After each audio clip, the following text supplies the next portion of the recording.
Hi, this is Nathan Narang from English Domino, the independent entrepreneur.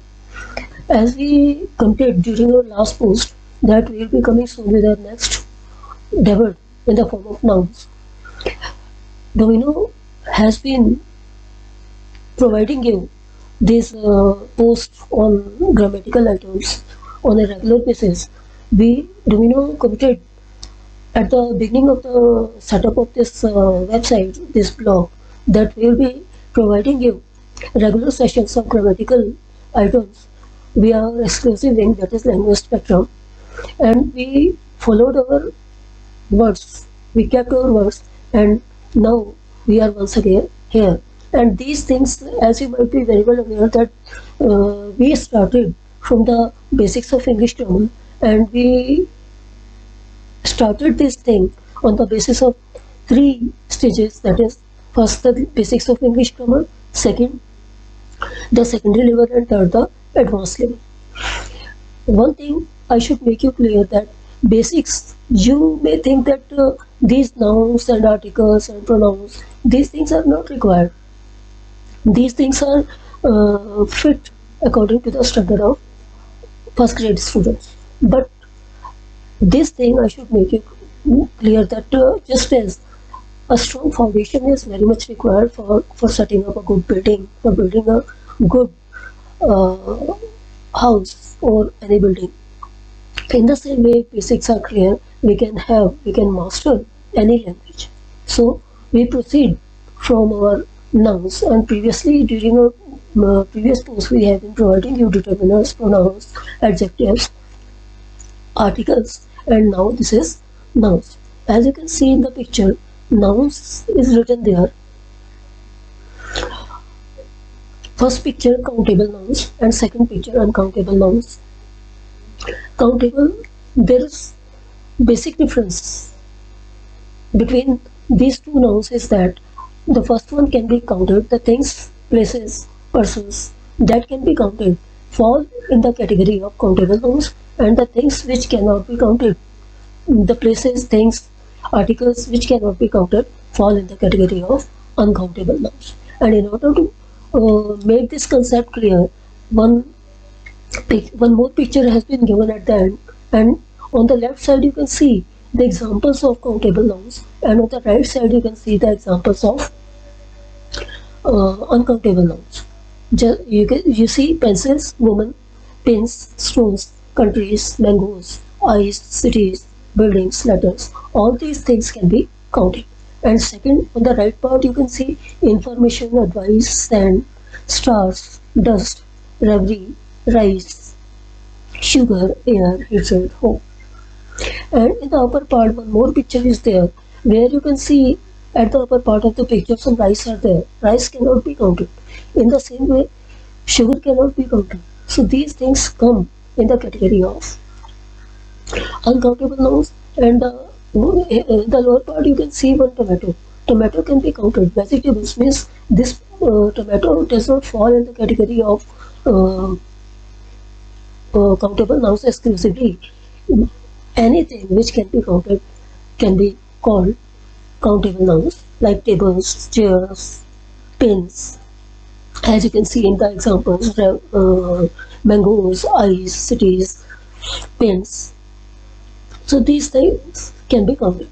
Now we proceed to the subdivision of nouns. That is, you can see in the top part of the picture in pink letters, the name of a person is written, Sunny.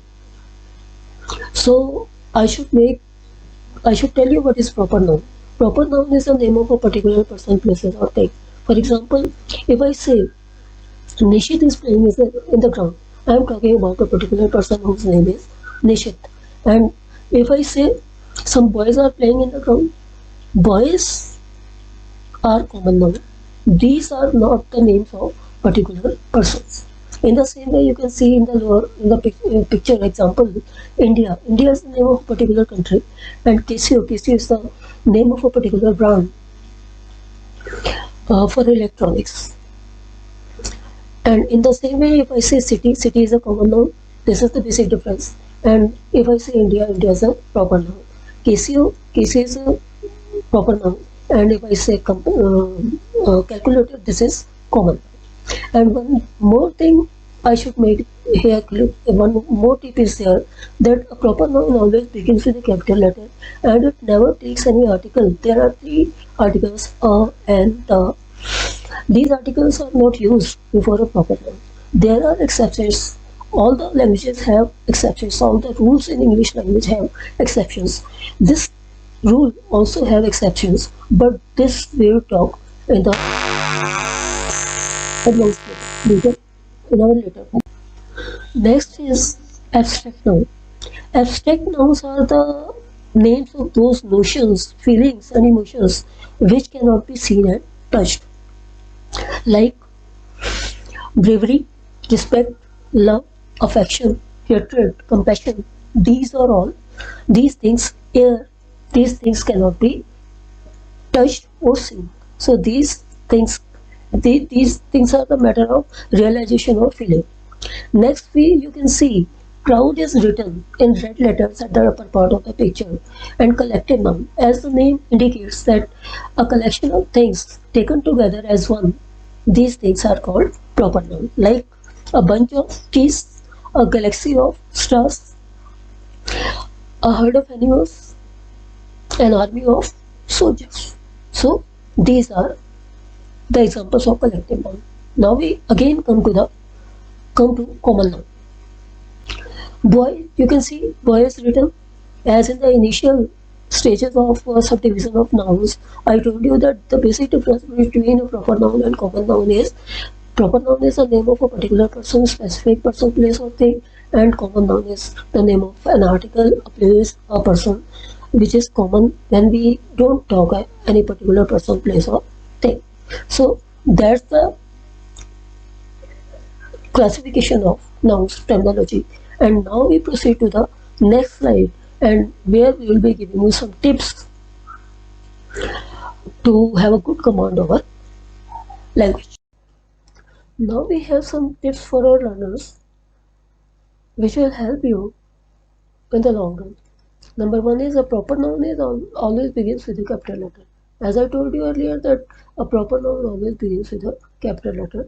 Next is they are also known as nouns of address.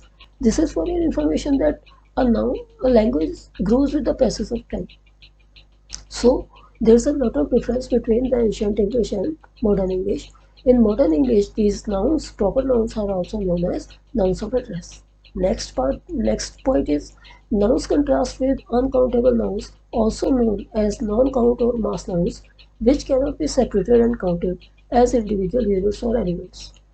Next, uncountable nouns cannot take an indefinite article or an, nor can they be made plural. And the last one is both concrete and abstract nouns can be either countable or uncountable depending on what they mean. Now, you might be thinking that there is no mention of concrete nouns. Just like countable and uncountable nouns, they are opposite to each other. Concrete and abstract nouns, both of these nouns are opposite to each other. Just like the things which can be seen or touched are known as concrete nouns, and the things which cannot be touched or seen, they are known as abstract. There are three common ways to put two or more than two nouns together. Noun plus noun. Number one, milk chocolate, a business administration course. So milk chocolate, this is to inform you that this is for your to increase your knowledge that one part of speech can be different. One word can be used in different parts of speech. Like here, milk is working as an adjective. Though this is noun, but the function is, this is describing chocolate. What type of chocolate is there? Milk chocolate. So both of the nouns are put together. One is working as adjective and one is working as noun. It is going to describe chocolate. So both nouns are used.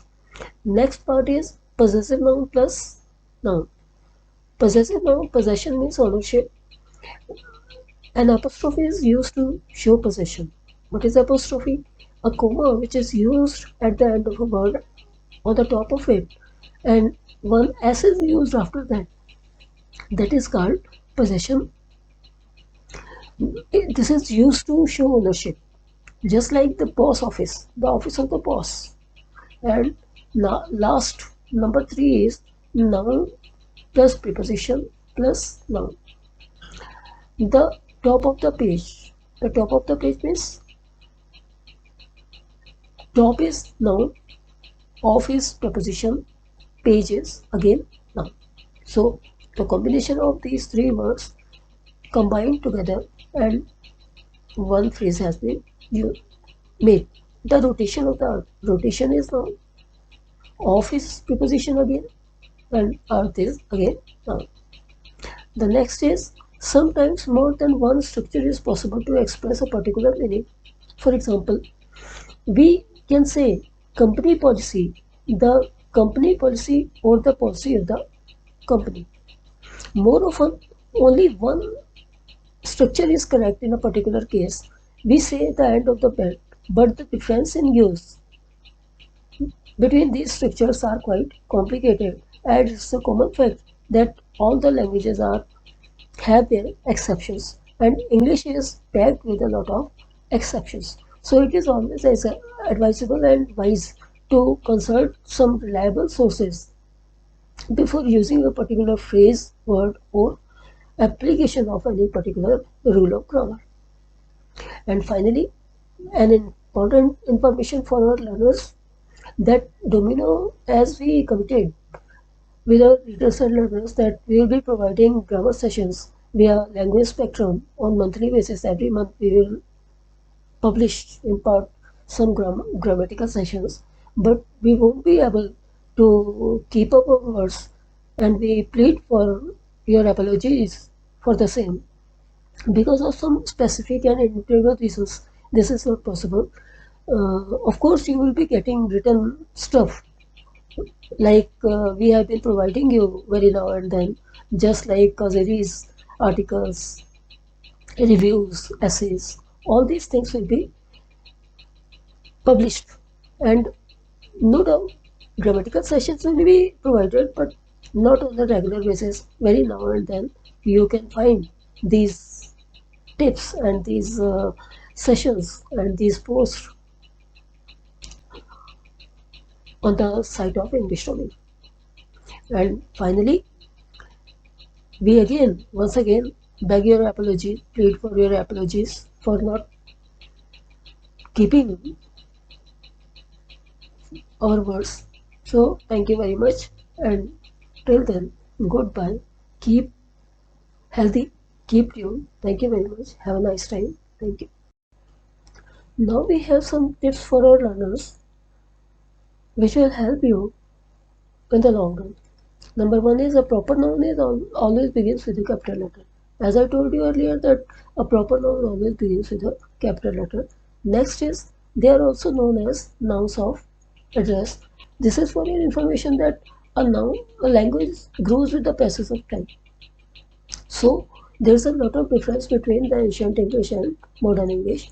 In modern English, these nouns, proper nouns, are also known as nouns of address. Next point is nouns contrast with uncountable nouns, also known as non-count or mass nouns, which cannot be separated and counted as individual units or elements. Next, uncountable nouns cannot take an indefinite article or an, nor can they be made plural. And the last one is both concrete and abstract nouns can be either countable or uncountable depending on what they mean. Now, you might be thinking that there is no mention of concrete nouns. Just like countable and uncountable nouns, they are opposite to each other.